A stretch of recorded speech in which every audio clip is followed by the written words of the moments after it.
Alright guys, I'm James Merrett, I write for crankdown.co.uk. How have you guys been? Awesome. Cool, all good. Good. Busy but good. Tired and busy. How's life been treating you recently with the recording and that? Good. Yeah. We're ridiculously excited and happy about what we've done. Proud as well. Very, very proud of what we've done. The Eternal Empire's been streaming on Earache and it's obviously been released on iTunes recently as well. Yes. And you've been playing a couple of songs live recently.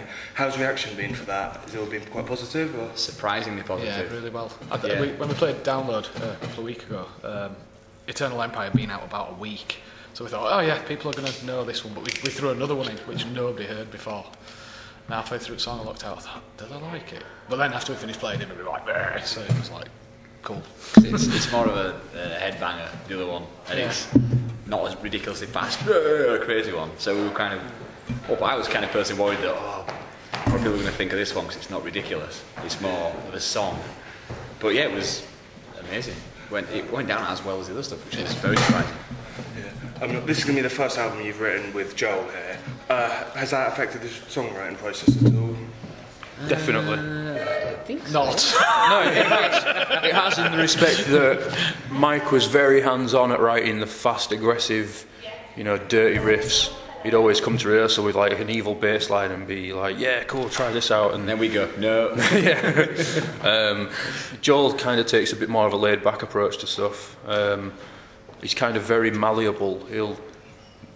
No disrespect. What we say. He'll do what he's told. But his ideas are more from like a classic rock background, so he'll have more of a groove to stuff, and not more feel, just more laid back approach in some ways, which has kind of calmed us down a little bit. I think, not in a bad way though. Yeah. I think you were purposefully stepped back from it though, thinking away. Yeah, because he's like, well, how do these guys write? What happens? What's the sort of process? And then as it was ongoing, it was great to listen to stuff, ideas that they put down, and then just put me 2 cents in. Yeah, that's great. That'll work. And then just working as a mediator between guys as well. Like when they were arguing like fuck, I could easily just go, no, you're right, you're wrong, and vice versa. So that was good. Yeah.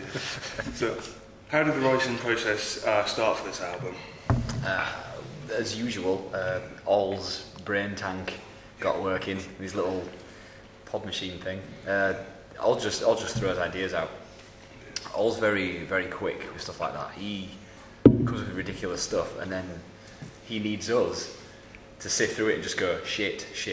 That's really good. Use that, but put that bit with that bit from that one before, and that'll be great. And then we'll throw our own riffs in with it and say, I've got a riff that'll go with that, and that's generally how it works. We just throw it together bit by bit, building riffs together. We don't even touch vocals or anything, we just throw riffs together. Yeah. And just go, that should be a fast bit, that should be a fast bit, that should be a slow bit. And we just piece together bit by bit. And then after that, I throw vocals down last minute, as usual. And that's usually how we do it. It mostly comes from, it is mostly All's ideas, bounced off other people, and with other people's ideas bounced off him. Yeah. And just combining them. Yeah, it seems very normal. I mean, obviously this is like the first time I've worked with these guys, but it just seems like a normal way to work. Someone has an idea, it goes into a room, you play it as an instrumental song, and if it sounds good at that stage, that's when it gets the green light. That's ready to go. And that's then, Matt works on that sort of like vocally and lyrically. That's. And Ben will run his drum bits on, throw his fills in. Yeah. It's layers really. You work it from the bass components upwards. But All is pretty much a visionary in terms of writing riffs. He'll just churn it out until, God knows when. He'll do like 24 hours a day just writing riffs, recording them on his laptop and whatever, and he'll save them all. And if he realises a part will work with another riff he's done, he'll pull it out of his little riff library and staple them together.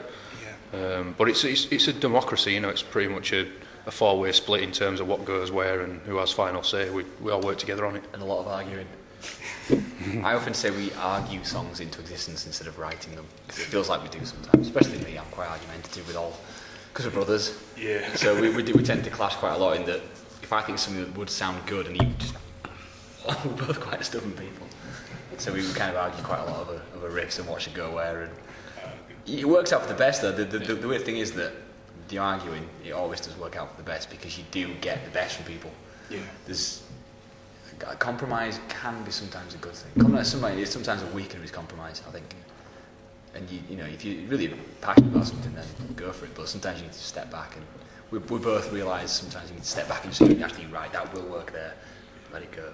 And that's how these albums are done with us. Okay. So basically, your new album's called 5 Serpents' Teeth. Why that track name? Was there any particular reason, or? It just sounded cool. It was from, I think I already put it on the forum anyway, so I might as well tell people. Oh, you've ruined it. Someone guessed. Really? Someone found it, yeah. Someone figured it out. I was going to do it quite cryptically and not tell people where it came from and just go, yeah, you figure it out, and try and be like dead cool about it, but someone got it and we just went, oh, you figured it out. It shows how clever you are.